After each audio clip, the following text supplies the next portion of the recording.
The morning sun filtered through the gingham curtains of Grace Holloway's small kitchen, casting cheerful yellow squares across the worn linoleum floor.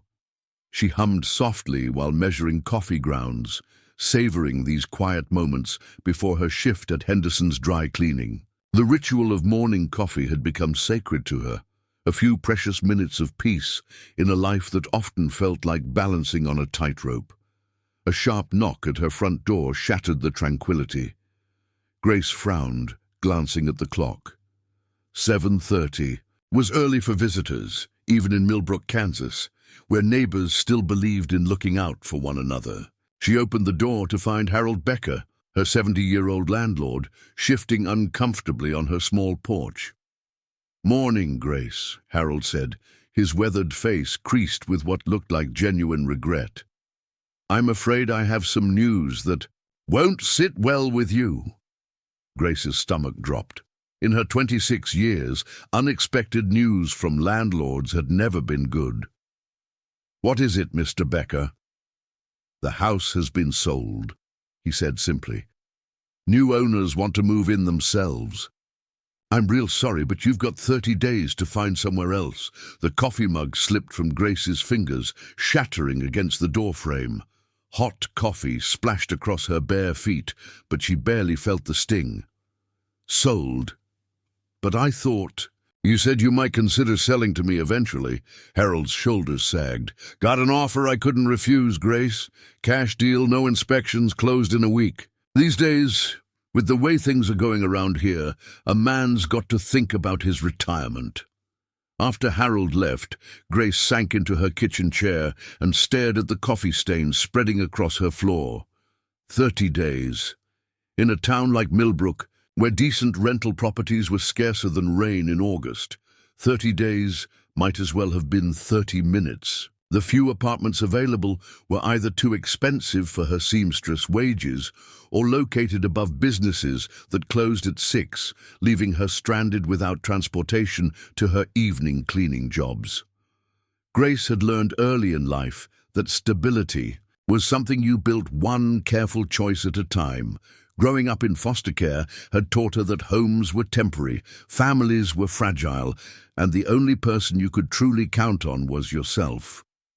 She'd spent 5 years in Millbrook building, something resembling security, a steady job, a small but comfortable home, friendly relationships with neighbors who knew her name. Now it felt like watching a house of cards collapse in slow motion. That afternoon, Grace stood behind Henderson's dry cleaning, hanging freshly pressed shirts on the outdoor line. The September breeze carried the scent of ripening wheat from the fields that stretched beyond Millbrook's modest downtown. She'd always found comfort in the rhythm of hanging laundry, the snap of fabric in the wind, the satisfaction of straight lines and orderly arrangement. Today, even this simple task felt overwhelming. "Excuse me, miss."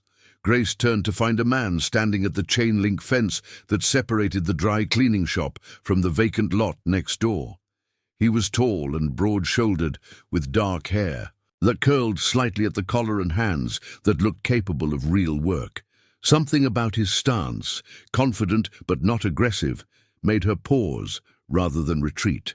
"I'm Michael Torres," he said, offering a smile that reached his brown eyes. "Just moved to town for some construction work. Couldn't help but notice you've got a few loose shingles on that building there. Storm damage?" Grace followed his gaze to Henderson's roof, where indeed several shingles hung at odd angles. She hadn't noticed them before, but now that he pointed them out, they seemed glaringly obvious. "Probably from that bad storm we had in July. Mrs. Henderson mentioned wanting to get them fixed." Michael nodded toward the toolbox beside him. "I was just doing some repairs on the fence here. New owner wants the property cleaned up. I could take a look at those shingles if you'd like. Won't charge anything for the estimate." There was something refreshing about his straightforward manner. In Grace's experience, men who offered help usually wanted something in return, but Michael's suggestion seemed genuinely practical. "That's kind of you, but I'm just an employee here. Mrs. Henderson would need to approve any repairs." "Fair enough," Michael said. Actually, I was wondering if you might know of any rental properties in town. Having a hard time finding a decent place that's not overpriced." Grace laughed, but there was no humor in it. "You and me both. I just found out this morning that I have 30 days to find somewhere new to live." Michael's expression shifted to concern. "That's rough timing.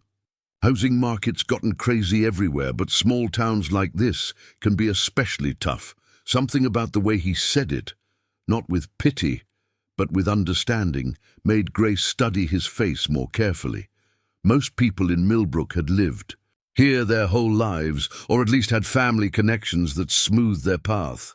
Michael had the look of someone who'd moved around, who understood what it meant to start over in a place where everyone else had history. "I'm Grace, by the way, Grace Holloway. Nice to meet you, Grace, and I'm sorry about your housing situation. That's a lot of stress to deal with." They talked for another 10 minutes while Grace finished hanging the laundry. Michael mentioned he was staying at Murphy's Motel on the edge of town, but hoped to find something more permanent soon. He'd grown up back east, he said, but was drawn to the Midwest for its work opportunities and slower pace of life. When Grace mentioned her job at the dry cleaner, he asked thoughtful questions about the work, seeming genuinely interested in her answers. "I should probably let you get back to it," Michael finally said, glancing at the pile of clothes waiting in Grace's basket. "But if you don't mind me asking, what kind of place are you looking for?" "Anything I can afford," Grace said honestly. "I'm not picky about fancy, just need clean and safe. Problem is, there aren't many rentals in town, and the ones that are available cost more than I make." Michael was quiet for a moment, considering. "You know, I think I heard Peterson at the hardware store mention something about possibly renting out the apartment above his shop. Might be worth asking about." Grace felt a flicker of hope. She'd passed Peterson's hardware countless times, but had never noticed an upstairs apartment. "Really? That would be perfect, right downtown, close to work." "Can't hurt to ask," Michael said. "Worst case, he says no." As Michael gathered his tools and prepared to leave, Grace found herself reluctant to end the conversation. There was something steadying about his presence, like talking to someone who understood that life could shift without warning, and you had to adapt quickly. "Thank you," she said. "For the suggestion about Peterson's, I mean, and for offering to look at Mrs. Henderson's roof." "No problem," Michael replied. "Hope it works out with the apartment." Grace watched him walk away, noting the easy confidence in his stride and the careful way he secured his tools in the back of a modest pickup truck. As she turned to go back inside, she caught Mrs. Henderson watching from the window, her thin lips pressed into a disapproving line. "Making friends with strangers now, are we?" Mrs. Henderson asked when Grace came inside. "He was just being neighborly," Grace said, but she felt heat rise in her cheeks. "Offered to look at the roof damage." Mrs. Henderson sniffed. "In my day, young ladies didn't strike up conversations with men they'd never met, especially men with no clear ties to the community."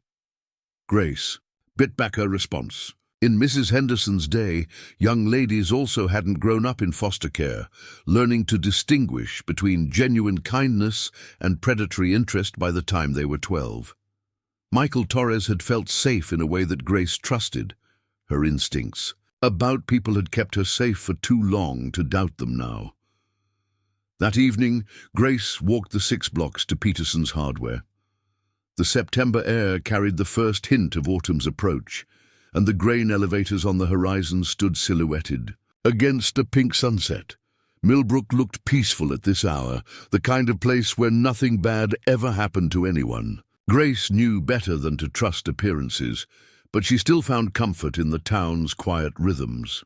Mr. Peterson was sweeping the front walk when she approached, a man in his 60s with the thick build of someone who'd spent decades hauling lumber and farm equipment. He looked up with surprise when Grace introduced herself. "You're that girl works for Martha Henderson, aren't you?" he asked. "The seamstress." "Yes, sir.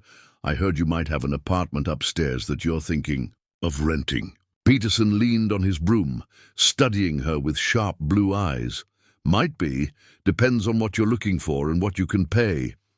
Grace named a figure that represented most of her monthly income, leaving little room for groceries or emergencies. But still within the realm of possibility.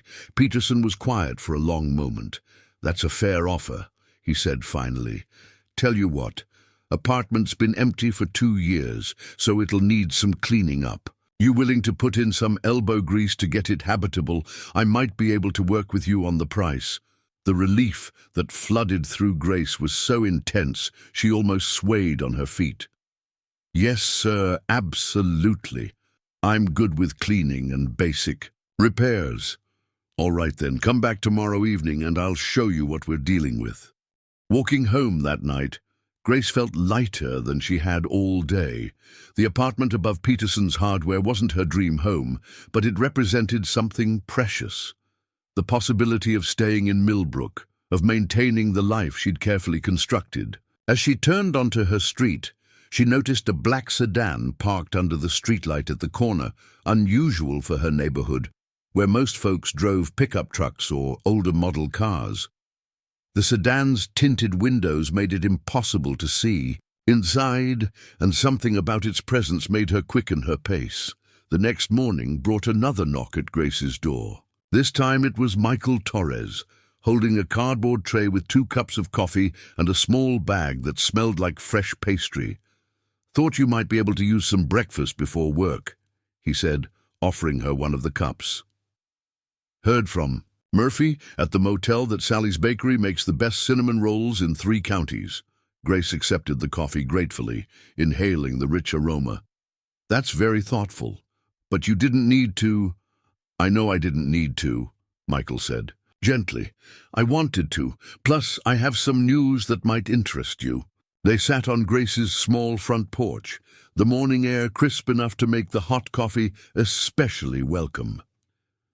Michael had spoken with Peterson the previous evening, he explained, and learned more details about the apartment situation. "Seems like Peterson's been hesitant to rent the place because the last tenant left it in rough shape," Michael said. "But he mentioned that if someone was willing to do the cleanup and minor repairs themselves, he'd be flexible on the rent." Grace nearly choked on her coffee. "He told you that?"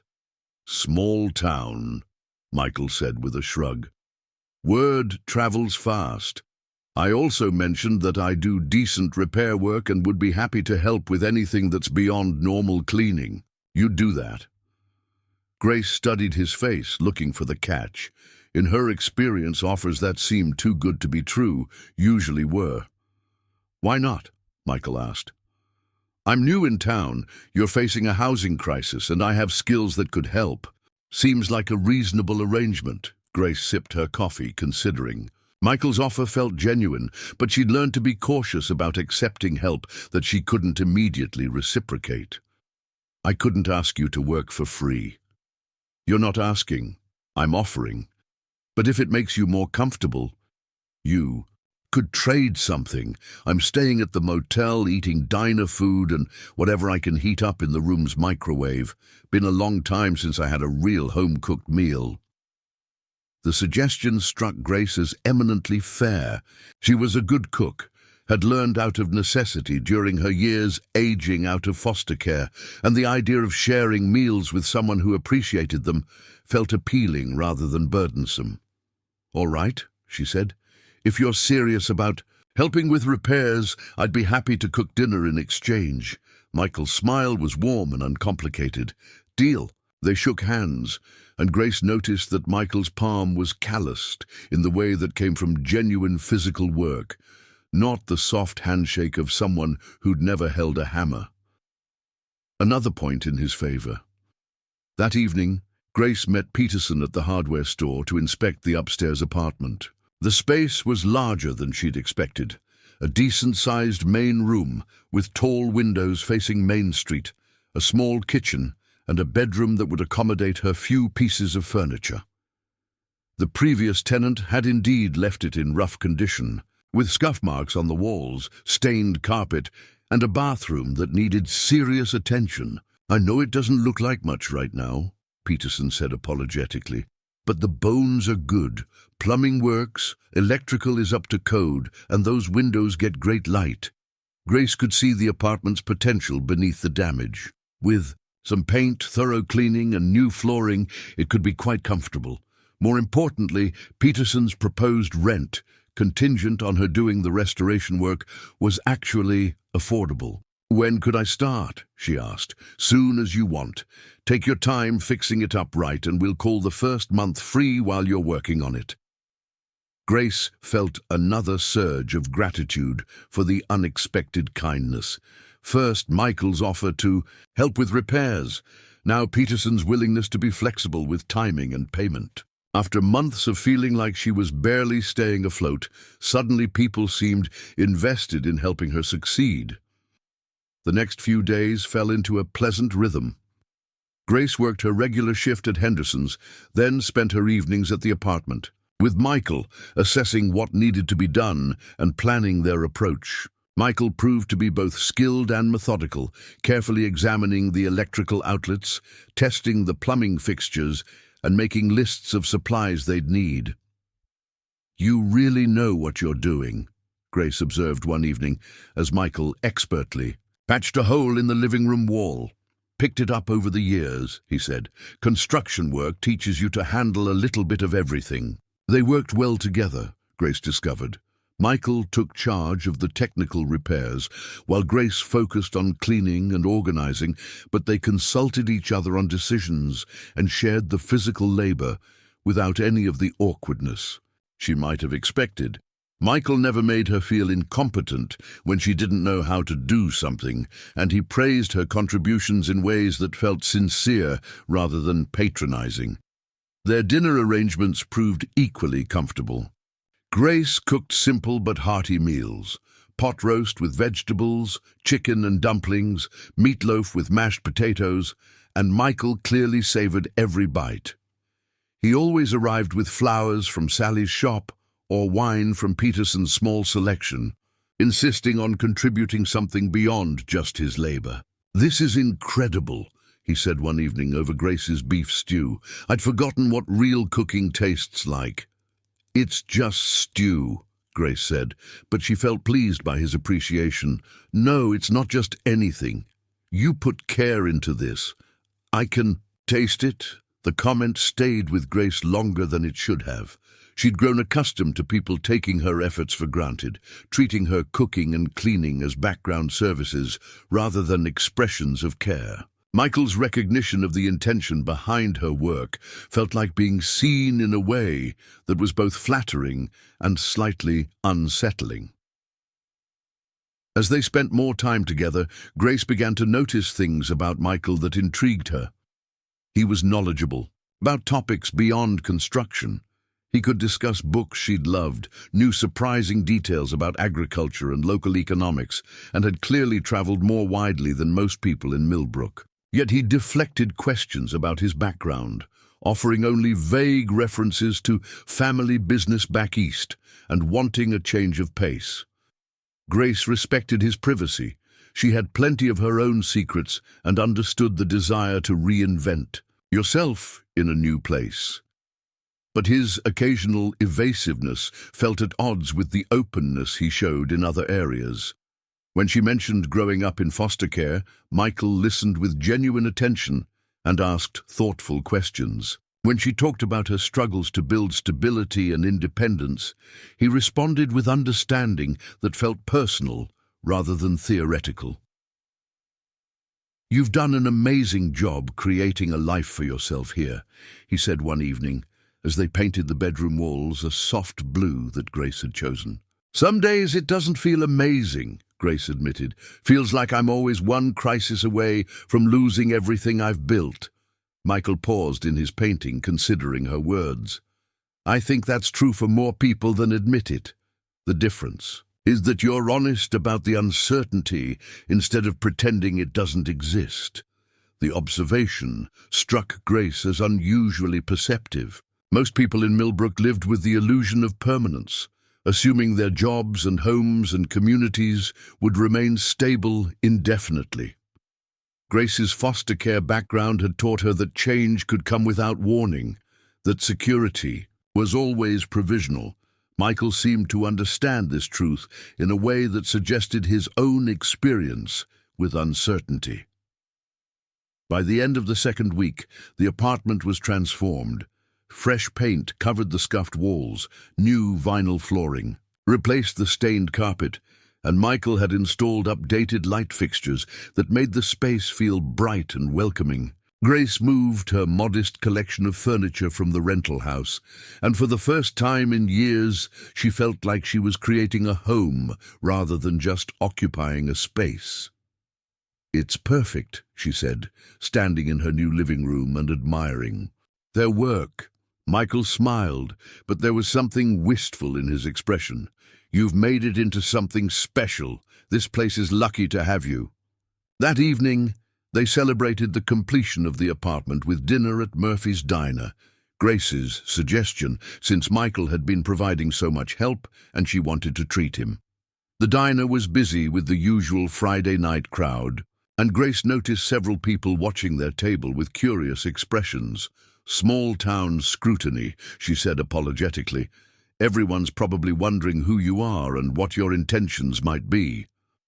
"What do you think my intentions are?" Michael asked, his tone light but his eyes serious. Grace considered the question carefully. Over the past 2 weeks, Michael had been unfailingly respectful, never pressing for more intimacy than she was comfortable with and always treating her like an equal partner in their work. Yet there was an undercurrent of attraction between them that she couldn't ignore. Moments when their hands brushed while passing tools, conversations that lingered longer than necessary, glances that held a beat too long. "I think you're a good man who's been kind to someone who needed help," she said finally. "Beyond that, I don't presume to know." Michael reached across the table and briefly covered her hand with his. "I hope you know that spending time with you has been the best part of moving to Millbrook. Whatever else happens, I want you to know that." The sincerity in his voice made Grace's heart flutter in a way she hadn't experienced in years. She'd learned to be cautious about romantic entanglements, knowing that her independent nature and unconventional background could be intimidating to men who expected traditional relationships. But Michael seemed genuinely interested in who she was, rather than who he might want her to become. Walking back to her new apartment that night, Grace felt more hopeful about the future than she had in months. The housing crisis that had seemed insurmountable just weeks earlier had led her to a better living situation and, unexpectedly, to Michael's friendship. For someone accustomed to solving problems alone, the experience of working with a partner had been both productive and surprisingly intimate. As they reached her building, Michael hesitated before saying goodnight. They stood close enough that Grace could smell his aftershave and see the flecks of gold in his brown eyes.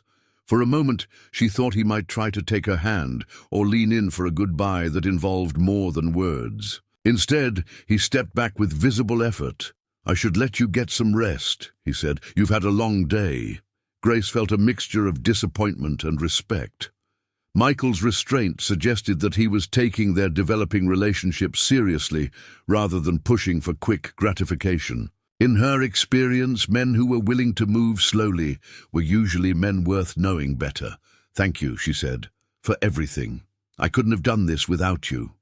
"Yes, you could have," Michael replied. "You're stronger than you give yourself credit for, Grace Holloway." As Grace climbed the stairs to her apartment, she felt a warmth that had nothing to do with the September evening. For the first time since arriving in Millbrook, she felt like she might be building something that could last, not just a place to live, but connections that could weather uncertainty. But as she unlocked her door, Grace noticed the same black sedan from the week before parked across the street. The sight sent an inexplicable chill through her, though she couldn't articulate why.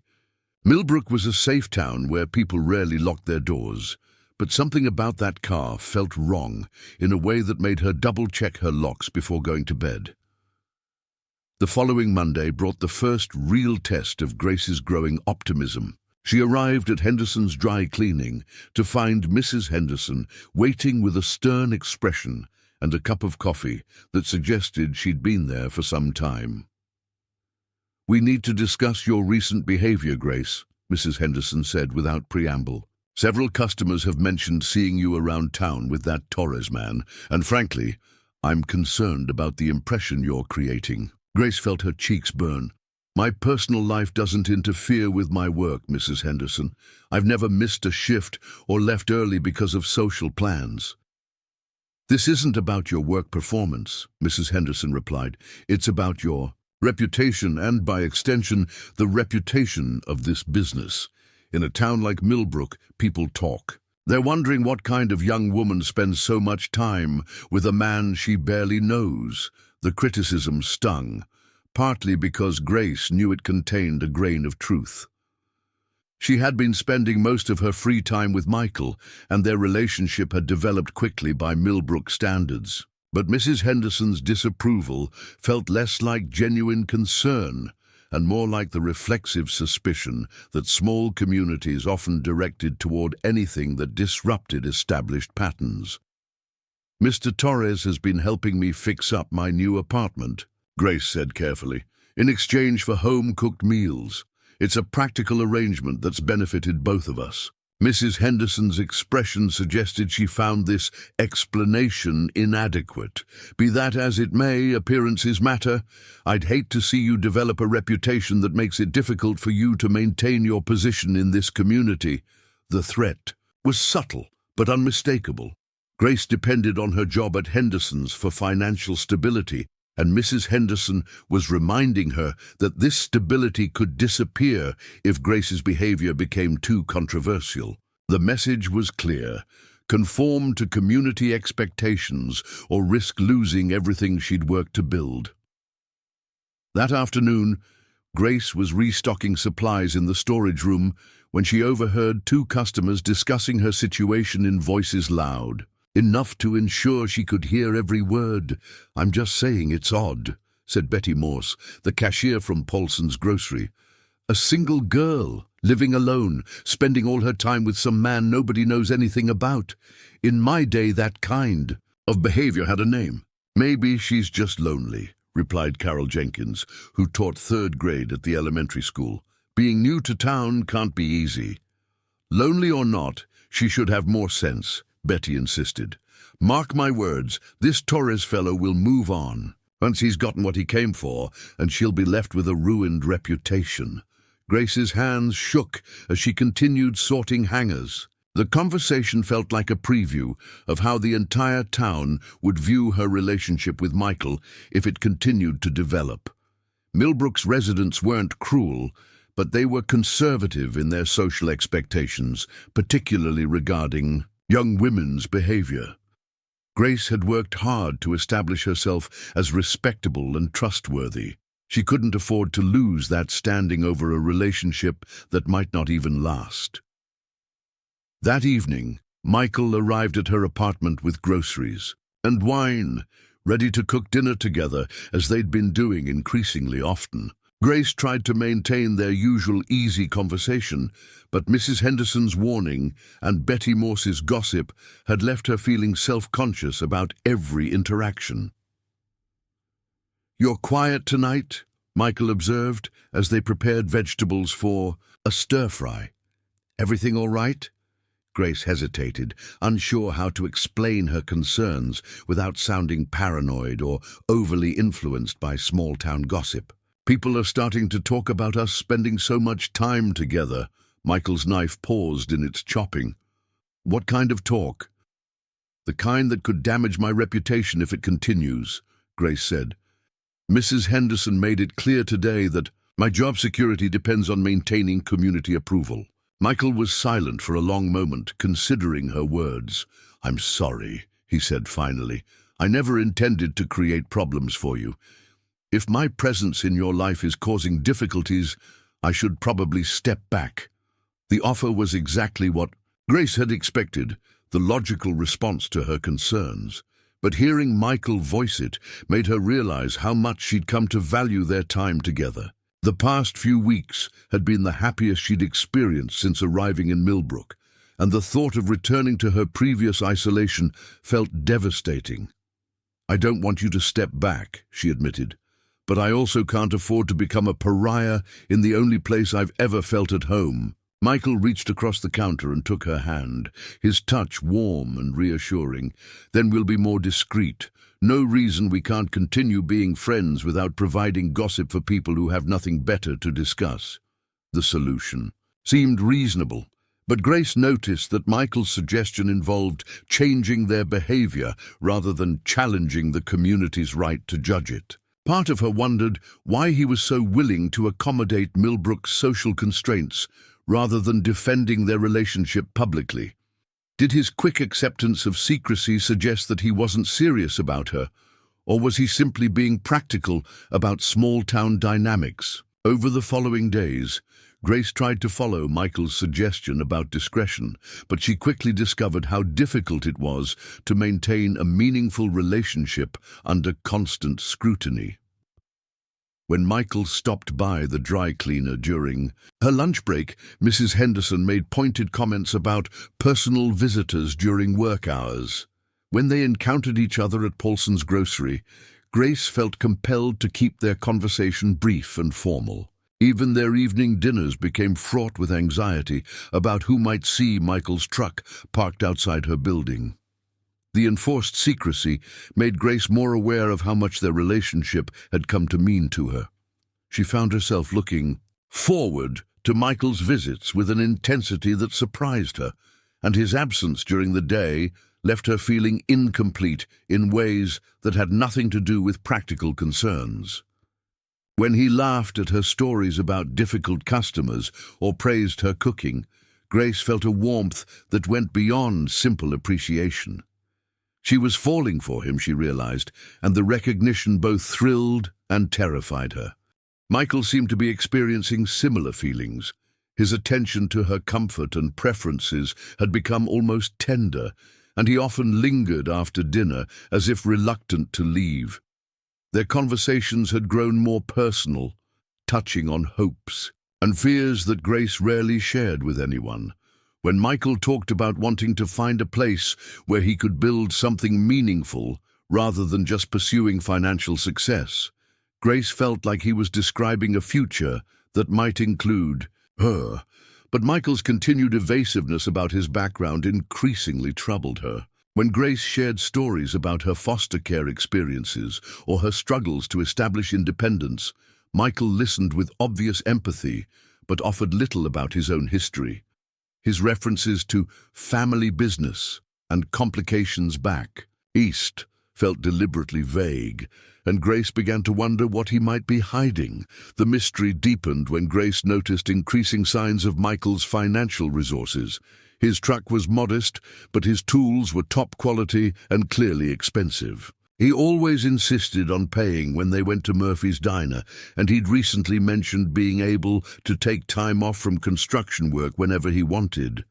For someone living at a motel and claiming to be new to the area, Michael seemed remarkably comfortable with spending money. Grace tried to dismiss her concerns as paranoia, born from years of being cautious about trusting people.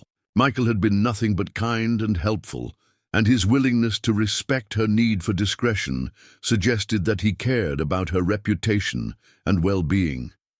But the nagging sense that something didn't add up continued to grow, particularly when she noticed the black sedan appearing with increasing frequency around town.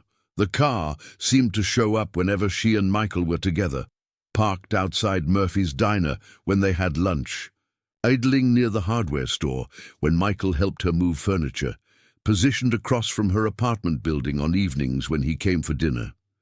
Grace mentioned it to Michael one evening, describing her growing unease about being watched. "Probably just someone passing through town," Michael said, but Grace noticed that his jaw tightened when she described the car. "Small places like this don't get much traffic, so strangers stand out more." The explanation seemed reasonable, but Michael's visible tension when discussing the sedan suggested that he might know more than he was admitting. Grace found herself studying his face for signs of deception, hating that her growing feelings for him were accompanied by increasing suspicion about his honesty. The situation came to a head on a Thursday evening in early October. Grace was working, late at Henderson's, finishing a large order of alterations, when she overheard a conversation that changed everything. Two men had stopped by Murphy's bar next door, and their voices carried clearly through the thin wall that separated the businesses. "Torres Corporation's been buying up half the county," one man said. "Heard they're planning some kind of major development project out this way." "About time," replied the other. "This area's been stagnant for too long. Could use some economic development.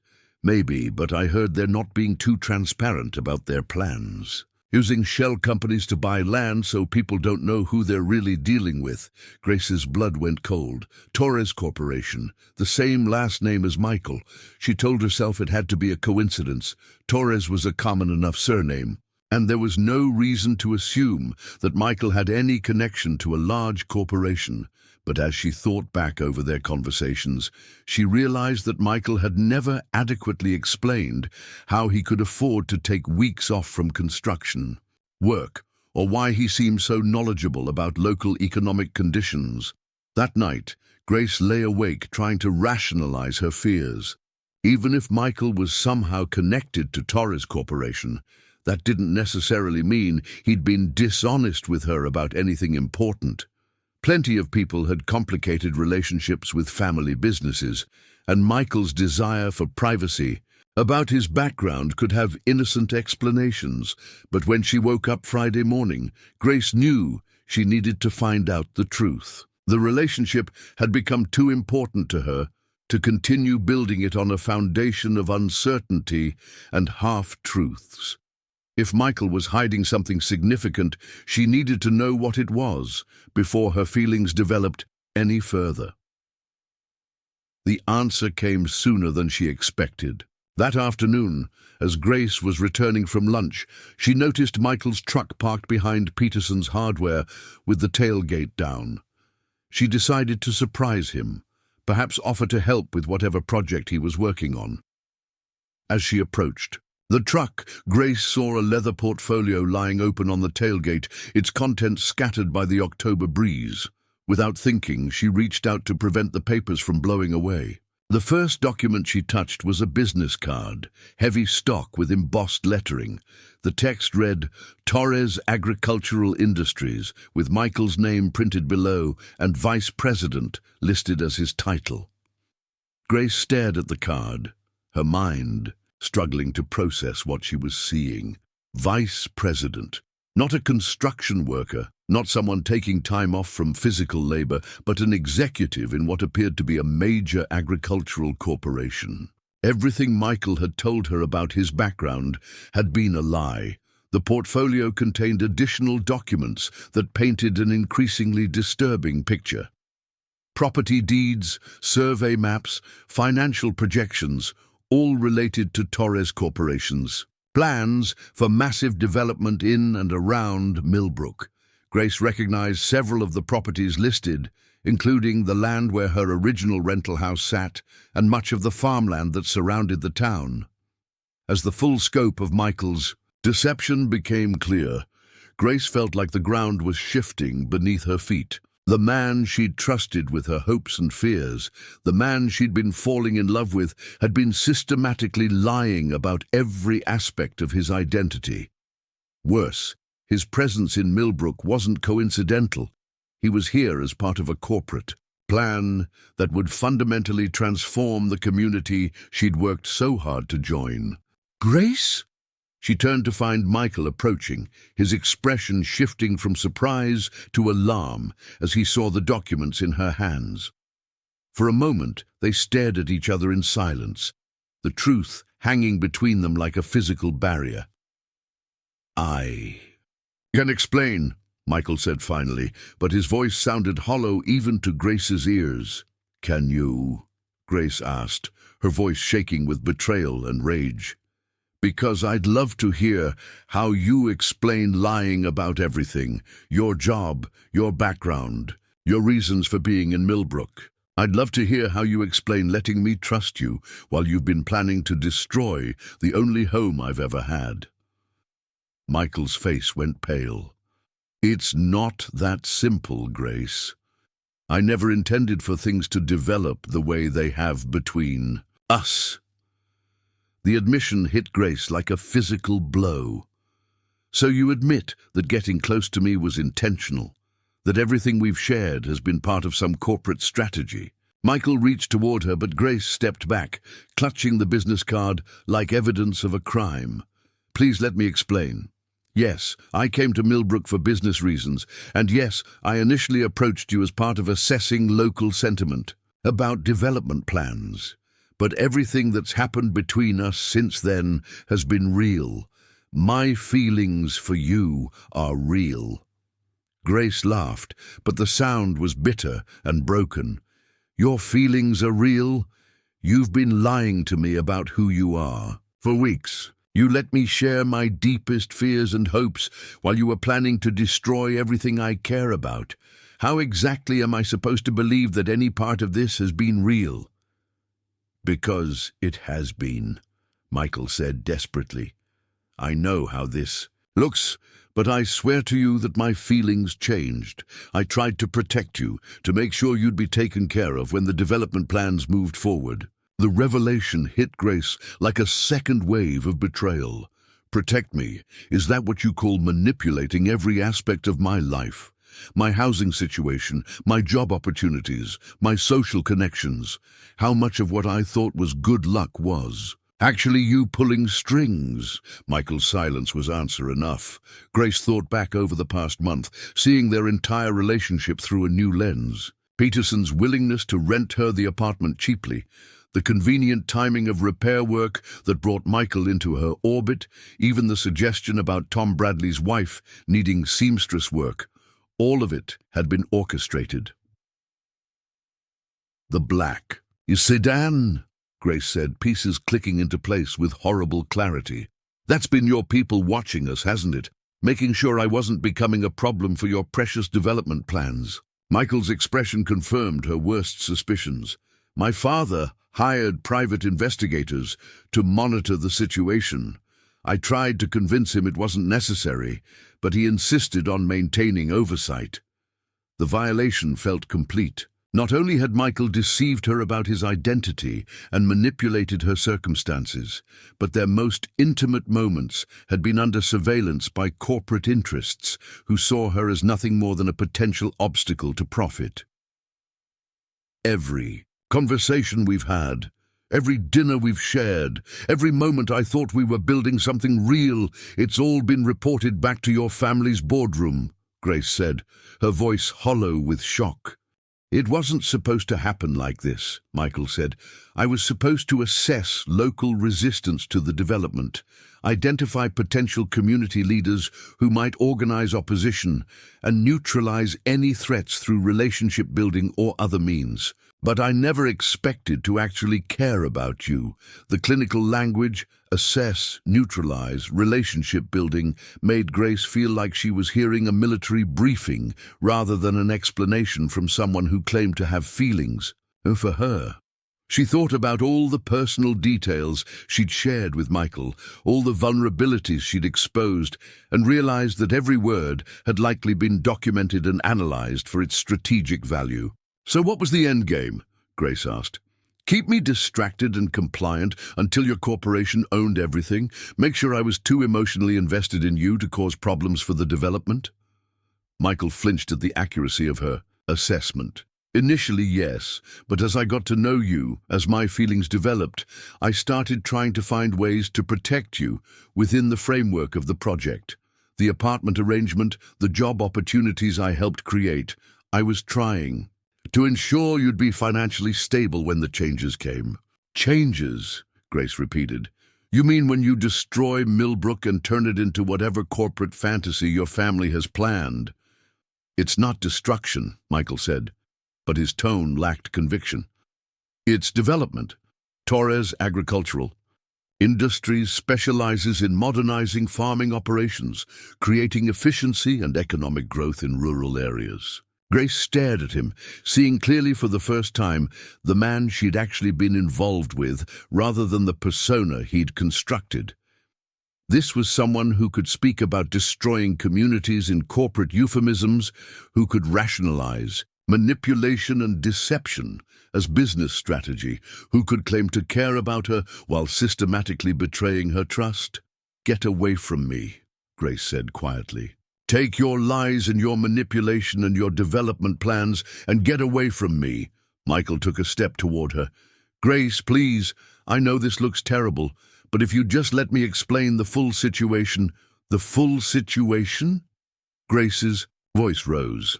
"The full situation is that you're a corporate executive who targeted me as part of a business plan. You lied about who you were, manipulated my housing crisis, orchestrated my job opportunities, and had me followed by private investigators. You used my trust and my feelings as tools in your family's profit scheme. What part of that situation do you think I'm misunderstanding?" People were beginning to notice the confrontation. Grace saw Mrs. Henderson peering out the window of the dry cleaner, and several shoppers had slowed their pace to listen. The public nature of the scene should have embarrassed her, but Grace found that she no longer cared about Millbrook's opinion of her behavior. The community she'd worked so hard to join was apparently going to be destroyed anyway. "I never wanted to hurt you," Michael said desperately. "Everything I've felt for you has been genuine. The way you've changed my perspective made me question what I really want from life. That's all been real." "But not real enough to tell me the truth," Grace replied. "Not real enough to be honest about why you were here or what you were planning. You let me fall for a fiction while you gathered intelligence for your corporation." Michael's composure finally cracked completely. "What was I supposed to do? Tell you on our first meeting that I was sent here to assess whether you might organize resistance to my family's development plans, that my job was to either win your cooperation or find ways to discredit you as a community leader." The admission was worse than anything Grace had imagined. Not only had Michael targeted her strategically, but Torres Corporation had specifically identified her as someone with the potential to lead opposition to their plans. Her growing feelings for Michael had prevented her from even learning about the threat to her community, let alone organizing resistance to it. "You have to leave," Grace said, her voice breaking. "I never want to see you again. I never want to hear from you or your family or anyone associated with your corporation." "Grace, leave." The word came out as a shout that echoed off the buildings around them. "Take your business cards and your survey maps and your lies and get out of my sight." Michael looked like he wanted to say more, but something in Grace's expression must have convinced him that further argument was futile. He gathered the scattered documents from his truck bed, his movements mechanical and defeated. As he drove away, Grace noticed that the black sedan pulled away from its parking spot and followed him at a discreet distance. Grace stood in the alley behind Peterson's Hardware for a long time after Michael left, trying to process the magnitude of what she'd learned. The relationship that had brought such joy and hope into her life had been built entirely on deception. Worse, her trust in Michael had made her complicit in threats to the community she cared about, while she'd been falling in love and planning a future. Torres Corporation had been systematically purchasing property and laying groundwork for changes that would transform Millbrook beyond recognition. That evening, Grace sat in her apartment, the apartment she now realized had been secured through Michael's corporate connections rather than her own efforts, and tried to decide what to do with her newfound knowledge. Her first instinct was to warn her neighbors about Torres Corporation's plans, but she had no proof beyond Michael's business card and the scattered documents she'd glimpsed. More importantly, she realized that her association with Michael had likely compromised her credibility as a community advocate. The phone rang, interrupting her brooding. Grace almost didn't answer, assuming it might be Michael trying to continue their argument, but the caller ID showed Mrs. Henderson's number. "Grace, I need to speak with you about what happened this afternoon," Mrs. Henderson said, without preamble. "Several customers witnessed your public confrontation with that Torres man, and frankly, I'm concerned about how this reflects on the business." Grace felt a bitter laugh rise in her throat. After everything she'd learned about Michael's deception and her community's impending destruction, Mrs. Henderson was worried about the dry cleaning shop's reputation. "I understand your concerns, Mrs. Henderson, but I think we have bigger problems to worry about than gossip about my personal life. What could be bigger than maintaining the professional standards that our customers expect?" Grace almost told her about Torres Corporation's development plans, but something held her back. Without concrete evidence or Michael's cooperation, her accusations would sound like the desperate claims of a woman scorned by a lover. She needed to find another way to investigate and document the corporate threat before she could credibly warn anyone. "You're right," Grace said instead. "I'm sorry about the scene this afternoon. It won't happen again." Over the following days, Grace threw herself into researching Torres agricultural industries and their activities in the region. She spent her lunch breaks at the town library, using their computer to search for news articles and corporate filings. What she found confirmed her worst fears about the company's plans for Millbrook and the surrounding area. Torres Agricultural Industries specialized in large-scale farming operations that consolidated small family farms into industrial agricultural facilities. Their typical development pattern involved purchasing rural properties through shell companies, then converting the land to mechanized farming operations that required minimal local labor. Communities that had once supported hundreds of families found themselves with a handful of technical jobs and economies built around serving corporate facilities rather than local residents. The environmental impact was equally concerning. Torres operations typically involved intensive pesticide use, water management systems that could affect regional water tables, and transportation infrastructure designed to move products to distant markets rather than support local commerce. The company's expansion into Kansas represented their first major venture into wheat country, but their approach appeared to follow the same pattern that had transformed rural areas across the southeast and southwest. Grace also discovered that Torres Corporation had been quietly acquiring property in the region for nearly 2 years, using a network of subsidiary companies and local intermediaries to disguise the scope of their purchases. The land around Millbrook was particularly attractive because of its proximity to major transportation corridors and the availability of water rights that would support large-scale irrigation systems. As Grace compiled this information, she began to understand the full scope of Michael's deception. His presence in Millbrook hadn't been a casual scouting mission, but part of a sophisticated corporate strategy that had been in development for months before their first meeting. Her housing crisis, which had felt like random bad luck, now appeared to be part of a deliberate pattern of economic pressure designed to make community members more receptive to corporate buyout offers.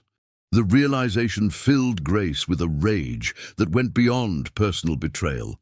Torres Corporation wasn't just planning to change Millbrook, they were actively destabilizing the community to make their plans easier to implement. Families like hers, who depended on local employment and affordable housing, were being systematically squeezed out to make room for an economic model that would benefit distant shareholders rather than local residents. But Grace also recognized that her relationship with Michael had compromised her ability to organize effective opposition to Torres Corporation's plans. Anyone who might have seen her as a potential community leader would now view her as someone who'd been romantically involved with the enemy. Her credibility was destroyed before she'd even learned there was a fight to join. The sense of helplessness was overwhelming. Grace had spent her adult life building the skills and relationships necessary to create stability and security. But none of that preparation had equipped her to challenge a multinational corporation with unlimited resources and no apparent scruples about manipulating local communities. 3 weeks passed without any contact from Michael, though Grace occasionally noticed the black sedan still parked around town. She assumed Torres Corporation was monitoring local sentiment and documenting any signs of organized resistance to their plans. The surveillance felt like a constant reminder of her powerlessness and isolation. Grace's research had revealed several potential strategies for challenging Torres Corporation's development plans, but all of them required community organizing skills and legal resources that she didn't possess. Environmental impact lawsuits, zoning challenges, and public pressure campaigns were theoretically possible, but Grace had no experience with such efforts and no credibility to recruit the necessary support. The breakthrough came from an unexpected source. Grace was filing corporate documents at the library when she discovered that Torres Agricultural Industries' environmental impact assessments contained significant omissions that could potentially invalidate their development permits. The company had failed to properly document potential effects on local water systems, and their traffic impact studies appeared to underestimate the infrastructure improvements that would be necessary to support their operations. Grace wasn't qualified to evaluate the technical details, but the omissions looked substantial enough to provide grounds for legal challenges. More importantly, the information was already part of the public record, which meant she could share it without relying on Michael's confidential business documents. For the first time since discovering Michael's deception, Grace felt a spark of hope. She might not be able to organize community resistance on her own, but she could provide information that would enable others to take action. The question was who to approach and how to present her findings without revealing the source of her knowledge about Torres Corporation's plans. The answer came to her during Sunday service at Millbrook Community Church. Reverend Walsh had built his reputation on defending local families against outside pressures, and his weekly sermons often addressed the importance of community solidarity. If anyone might be willing to challenge a corporate threat to Millbrook's future, it would be the minister who'd spent 20 years advocating for his congregants' welfare. After the service, Grace approached Reverend Walsh with her research materials and a carefully prepared explanation of what she'd discovered. She emphasized the publicly available information rather than her personal knowledge of Torres Corporation's plans, presenting her findings as the result of curiosity about recent property sales rather than inside information from Michael. Reverend Walsh studied the documents with the careful attention of someone accustomed to evaluating complex situations. "This is concerning," he said finally. "If even half of what you found here is accurate, we're looking at changes that would fundamentally alter this community." "I thought you should know," Grace said, "in case there's anything that can be done to protect people's interests." "There might be," Reverend Walsh replied. "I know some folks in the county government who'd be very interested in these environmental issues, and I suspect other community members would want to be aware of what's being planned." Grace felt a mixture of relief and apprehension. She'd succeeded in sharing vital information with someone who might be able to act on it, but she'd also set in motion events that could potentially destroy the community she'd worked so hard to join. If Reverend Walsh organized successful opposition to Torres Corporation's plans, Grace might have saved Millbrook. If the opposition failed, she would likely be identified as the source of the resistance and face whatever retaliation Michael's father might devise. But as Grace walked home from church that afternoon, she realized that her choice had been inevitable. Whatever the personal cost, she couldn't stand by while Torres Corporation destroyed the first place that had ever felt like home. Michael's betrayal had been devastating, but it had also shown her the true stakes of the situation facing Millbrook. That evening, Grace sat in her apartment and wrote a letter that she might never send. It was addressed to Michael, though she had no idea where he might be staying now that his cover had been blown. The letter contained all the things she'd wanted to say during their confrontation, but hadn't been able to articulate in the shock of discovery. She wrote about the trust he'd destroyed and the future they'd never have. She wrote about the community he was helping to destroy and the families whose lives would be disrupted by his corporation's plans. But she also wrote about the man she'd glimpsed beneath his deception, someone who seemed capable of genuine care and moral reflection, someone who might still choose to do the right thing if he found the courage to challenge his family's expectations. Grace sealed the letter without sending it, recognizing that her relationship with Michael was over, regardless of what he might choose to do about Torres Corporation's plans. She'd learned too much about his willingness to manipulate and deceive to ever trust him again, even if he somehow managed to redeem himself through future actions. But the letter helped clarify her own resolve. She'd spent her adult life trying to build security and stability, but Torres Corporation's threat to Millbrook had shown her that true security required more than individual achievement. If she wanted to protect the life she'd built, she needed to protect the community that had made that life possible. The next morning brought news that changed everything. Grace arrived at Henderson's dry cleaning to find Mrs. Henderson talking animatedly with several customers about the previous evening's town hall meeting. Apparently, Reverend Walsh had shared Grace's research with county officials, who had immediately identified multiple legal problems with Torres Corporation's development permits. Seems like this Torres company thought they could just steamroll over us without following proper procedures, Mrs. Henderson said with obvious satisfaction. But they picked the wrong community to try that nonsense with. Grace felt a surge of vindication mixed with anxiety. The legal challenges were exactly what she'd hoped for, but she worried about how Torres Corporation might respond to organized opposition. Companies with unlimited resources had many ways of pressuring small communities, and Grace feared that Millbrook's residents might not understand what they were up against. Her fears proved justified. Over the following days, several community members received visits from lawyers representing Torres Corporation, questioning their right to challenge properly filed development plans. The dry cleaner lost a major commercial account after the customer received a letter suggesting that association with anti-development activists might affect their own business relationships. Even Reverend Walsh found his church's non-profit status questioned by federal tax authorities in what appeared to be a coordinated harassment campaign.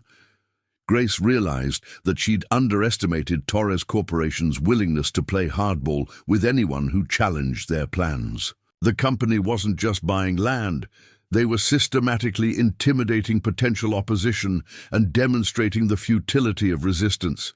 The message was clear: cooperate with Torres Corporation's plans or face escalating pressure until cooperation became the only viable option. But the intimidation tactics seemed to backfire. Instead of discouraging opposition, the corporate harassment convinced many Millbrook residents that Torres Corporation represented a genuine threat to their community's independence. People who might have accepted development plans presented honestly were outraged by the deception and manipulation involved in the company's approach. Grace watched this transformation with a mixture of hope and guilt. Her decision to share information with Reverend Walsh had clearly triggered a community response that might successfully challenge Torres Corporation's plans. But she also knew that her personal relationship with Michael had delayed this response by weeks, potentially allowing the corporation to advance their preparations beyond the point where opposition could be effective. The situation reached a crisis point when Michael appeared at Grace's apartment one evening in late October. Grace opened her door to find him standing on her small landing, looking exhausted and conflicted in ways that made him almost unrecognizable from the confident man she'd first met. "I need to talk to you," he said without preamble, not as a representative of Torres Corporation, but as someone who's trying to figure out how to do the right thing. Grace's first instinct was to close the door, but something in Michael's expression stopped her. He looked like someone who'd been wrestling with impossible choices and losing sleep over the consequences. "You have 5 minutes," Grace said, stepping aside to let him enter. Michael moved to her living room window and stared out at the view of downtown Millbrook. "My father sent me here to neutralize potential opposition to our development plans," he said. "When I met you, I was supposed to assess whether you had the credibility and connections to organize community resistance." "I know all this," Grace replied. "You told me when I found your business cards." Michael turned to face her. "What I didn't tell you is that my father has now ordered me to discredit you personally as a way of undermining the opposition you've helped create. He wants me to spread rumors about your foster care background, your financial situation, your relationship with me. Whatever it takes to make people question your motives for challenging our plans." Grace felt cold anger rise in her chest. "And you're here to warn me about this character assassination campaign?" "I'm here to tell you that I've refused to participate in it," Michael said.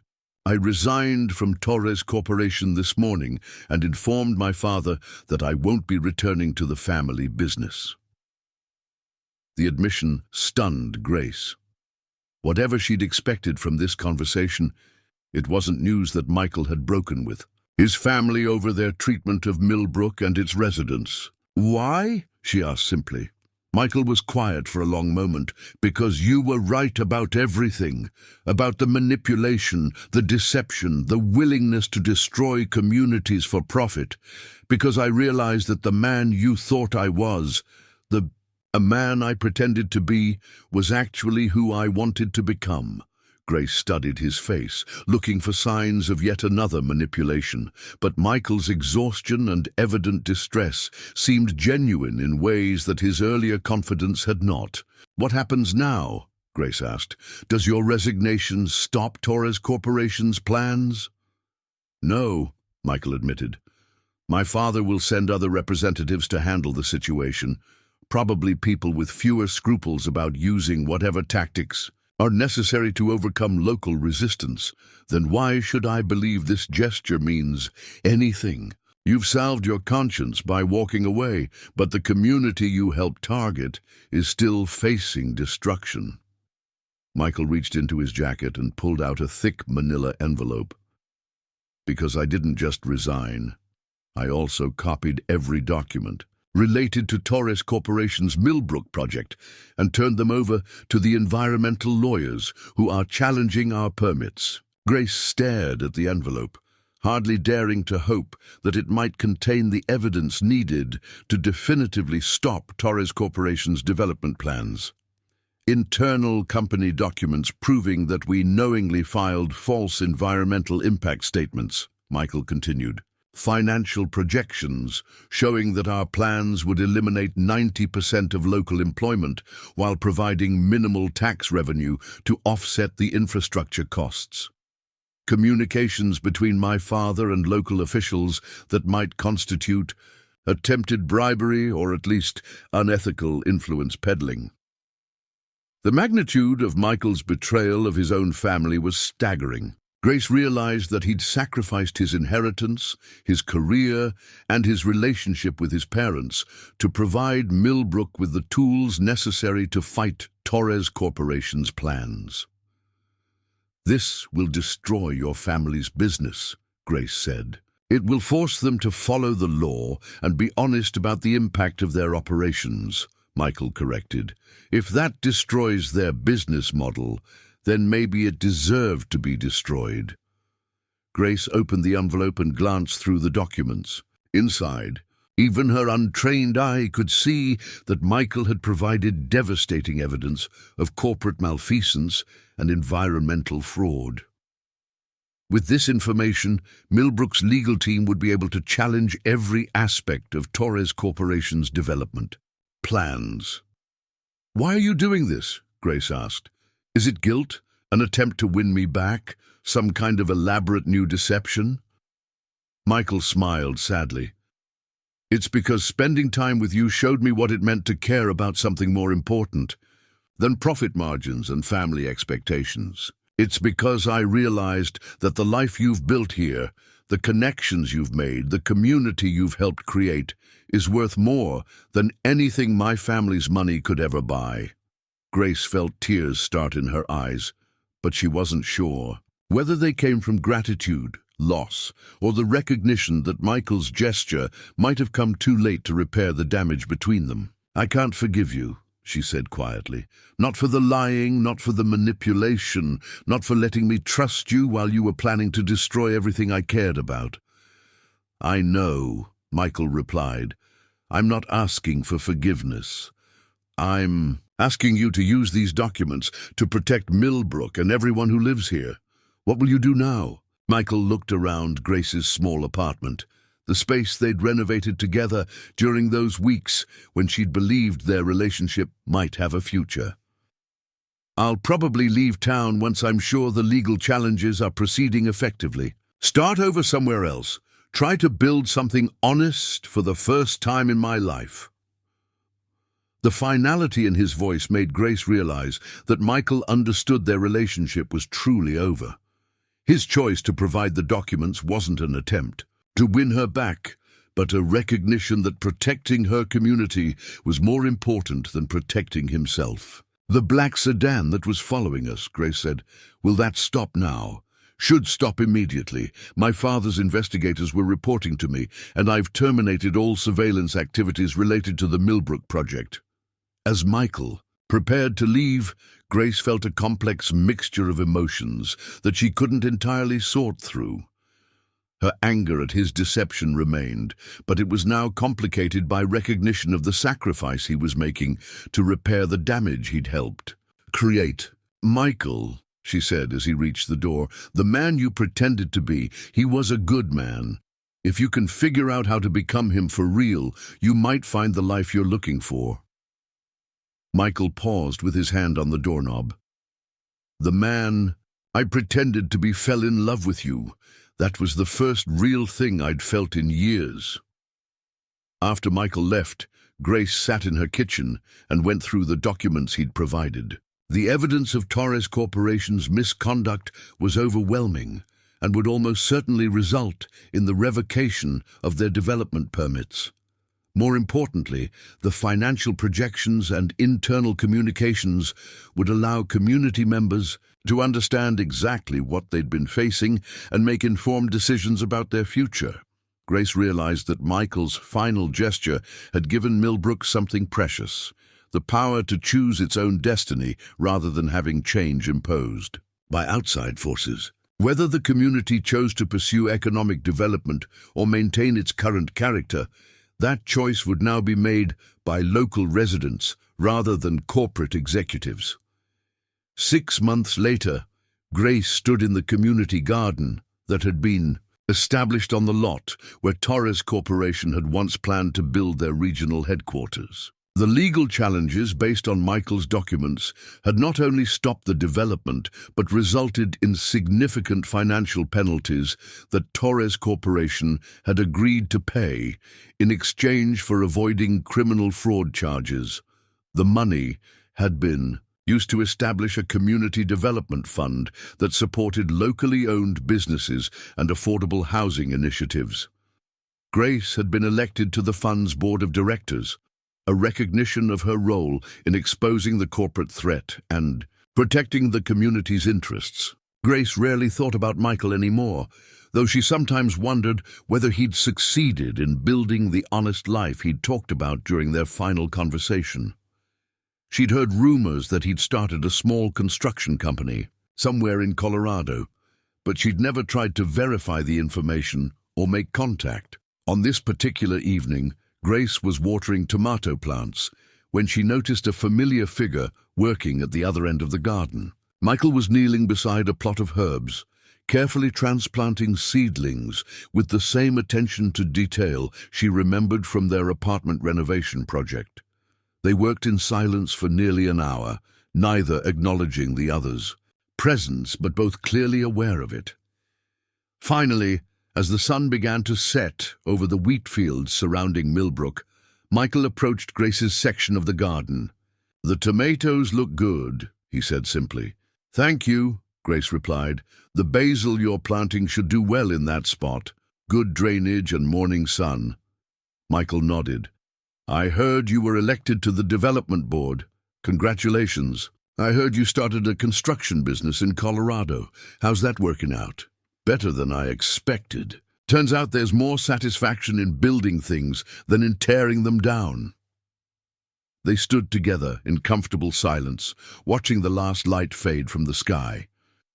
Grace realized that whatever anger she'd carried toward Michael had transformed over time into something more complex, a recognition that people could change, that redemption was possible even after serious betrayal, and that love could survive even when trust could not.